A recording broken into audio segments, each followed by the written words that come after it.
સ્વામિનારાયણ ભગવાનને પવિત્ર પરંપરામાં દરેક મંદિરોમાં 5 વખત આંકલા પડકારા થાય. 5 વખત કથાઓ થાય. એમ મુમુક્ષુઓને જ્યારે સમય મળે ત્યારે આવીને સાંભળે. હું ઘણી વાર દ્રષ્ટાંત આપું છું કે સર્પ અને નોળિયો એ બેયની વચ્ચે દુશ્મનાવટ છે ને, તો એ બંને ભેગા થાય એટલે લડાઈ થાય. અને એ લડાઈમાં સર્પ છે એ નોળિયાને ડંખ મારે એટલે એને ઝેર ચડે. માણસ મરી જાય તો એ ન મરે, પણ નોળિયાને ખ્યાલ છે.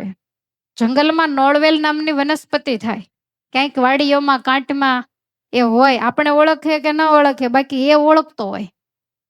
એટલે એ ઝેરની અસર થાય એટલે દોડીને એ નોળવેલ સૂંઘી આવે, એટલે ઝેર બધું ઉતરી જાય. ઝેર ઉતરી જાય, વેર નહીં. વળી પાછું સર્પની સાથે લડાય થાય. વળી એવું થાય કે ઝેર ચડ્યું એટલે પાછો જઈને નોળવેલ સૂંઘ્યા. બેસે છે મગજમાં?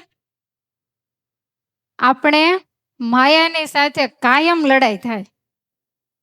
ઘર બાર કુટુંબ પરિવાર, મારું તારું, વેર ઝેર ઈર્ષા અદેખા ઘણું બધું અંદર હોય જ. અને એ માયાની સાથે લડાઈ થાય તો માયા મોટી નાગણી પોતાના છોરુને ખાય, એમાંથી જે ઉગ્ર એ મોટો મણિધર થાય. તો એ માયા એવો ઝેરીલો ડંખ મારે એટલે આને માંડે ઝેર ચડવા. પણ ઠાકોરજીએ મંદિરોમાં મોટા મોટા સભા મંડપો કરી નોળવેલની વ્યવસ્થા કરી છે. એટલે રોજ ત્યાં જઈને કલાક અડધી કલાક નોળવેલ સૂંઘી આવે, કહેતા કથા સાંભળી આવે એટલે આનું માયાનું ઝેર છે એ ઉતરી જાય. હવે ઝેર ઉતરી ગયું પછી પાછો મંદિરમાં જ કઈ રીએ નહીં. ઘડિયાળ સામે જોવે તો પછી હવે હું જાઉં કઈ સેવા ન હોય તો ઘરે જઈને કરું, એમ બેસી રહેવું સાવ.